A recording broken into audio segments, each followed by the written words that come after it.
Alors salut, donc un tutoriel pour la suite de la configuration des plugins qu'on a installés dans WordPress.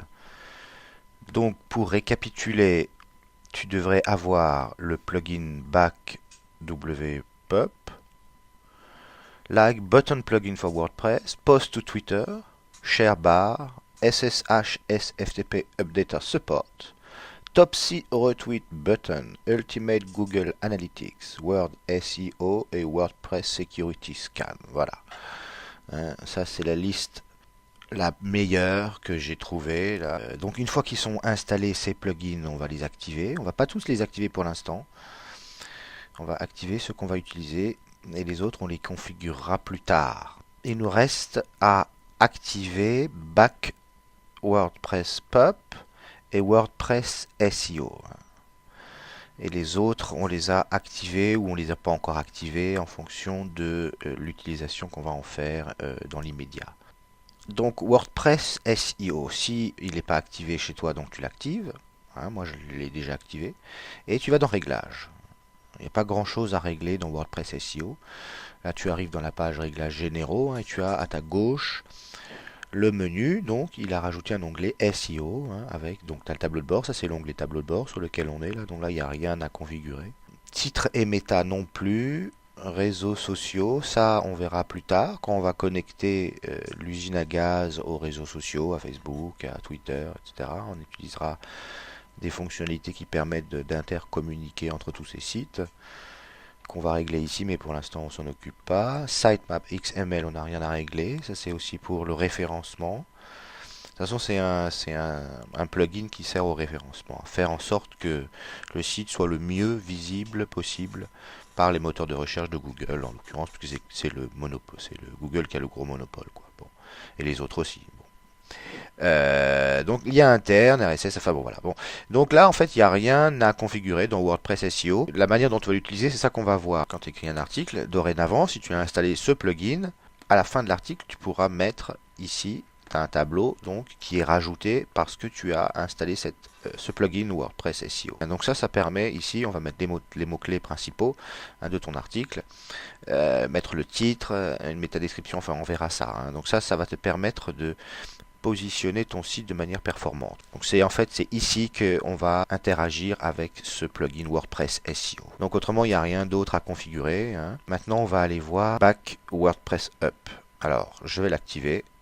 Boom. Ah, voilà. Donc si toi, tu as aussi ces messages d'erreur, donc là, il me dit il y a un certain nombre de répertoires qui ne sont pas créés. Donc on va aller créer ces dossiers sur le serveur et faire en sorte qu'il n'y ait plus ces messages d'erreur. Donc moi je vais dans FileZilla.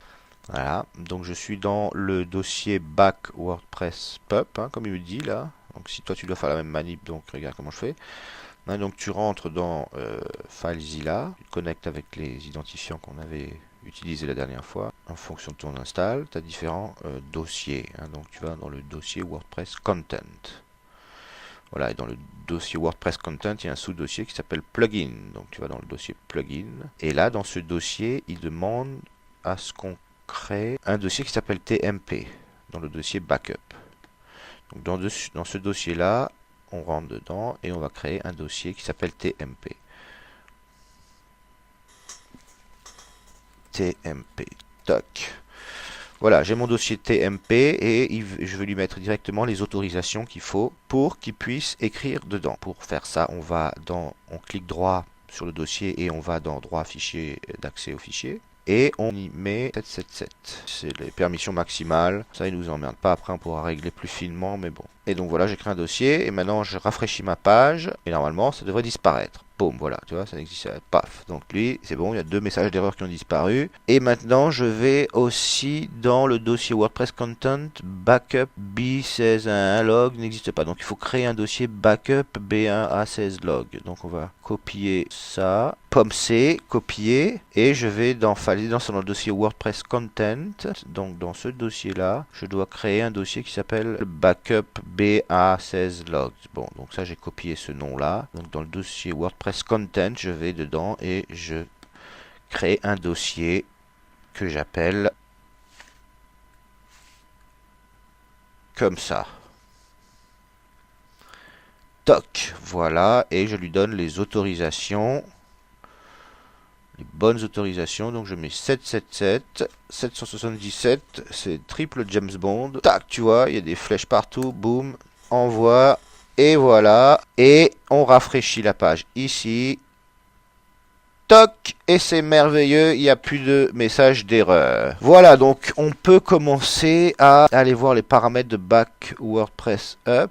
Tu vas dans Paramètres. Quand on est dans le tableau paramètres des opérations, on s'aperçoit donc qu'il y a un certain nombre de menus qui sont apparus ici. Alors on va d'abord vérifier dans le menu Paramètres.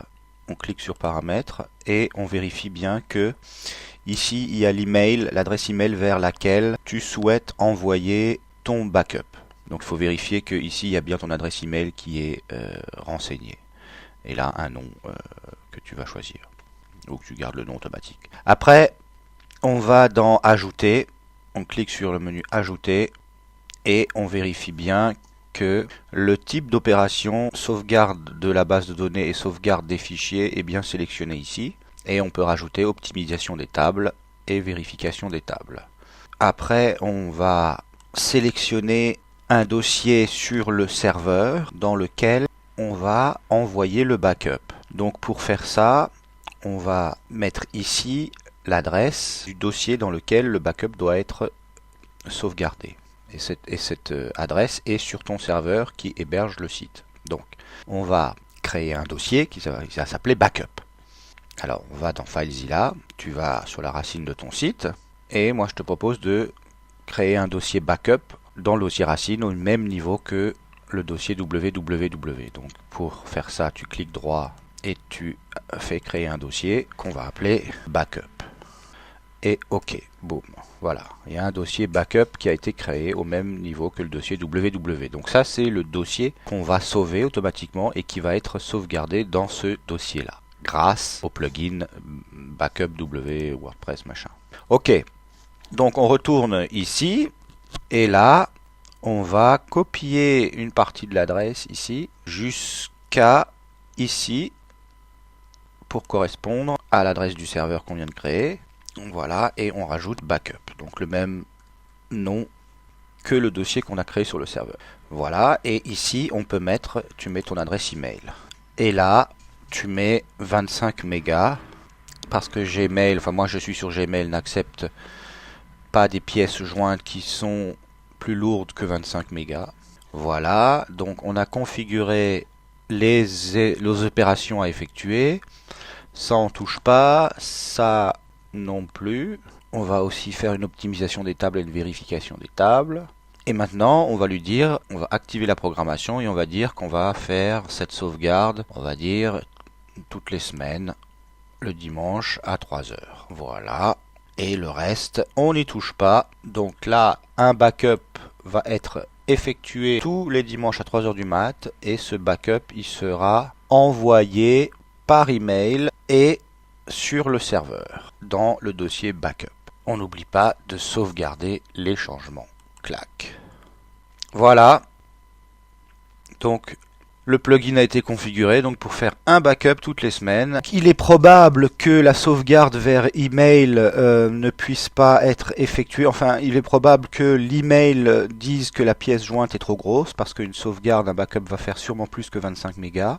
Donc, peut-être que ça ne marchera pas pour sauver tout le site. Si tu veux quand même que ça marche, il va falloir optimiser le backup pour une sauvegarde vers email. Dans ce cas-là, on va supprimer les fichiers. Et ça ne sauvera que la base de données. Et c'est tout. Ce qui est très important de sauver la base de données. Si tu as la base de données et puis que tu n'as pas le reste, tu peux t'en sortir. Mais par contre, si tu n'as pas la base de données, t'es niqué. Donc voilà pour la configuration du plugin Back WordPress Up. Donc il faut bien avoir présent à l'esprit que si tu fais une sauvegarde automatique par email, tu ne sauvegarderas uniquement la base de données dans ce qu'on a configuré là. Donc tu vas recevoir automatiquement toutes les semaines une sauvegarde de ta base de données, mais tu ne vas pas recevoir les fichiers. Donc ce que je te propose dans un premier temps, faire une sauvegarde de fichiers et t'envoies tout vers le dossier backup de ton serveur. Et puis tu verras ce qui arrive avec les emails. Si jamais il refuse l'email ou il te dit que l'email est trop gros, la pièce jointe est trop grosse, tu pourras toujours faire une sauvegarde de la base de données automatique et puis éventuellement faire une sauvegarde des fichiers du site manuellement, comme on a vu ça dans un tutoriel précédent. Voilà, hein. Donc à toi de choisir. Salut, salut, salut, j'espère que ce tutoriel t'a été utile. S'il y a des choses que tu n'as pas comprises, des éléments, n'hésite pas dans les commentaires à me poser des questions et je te répondrai rapidement. Salut!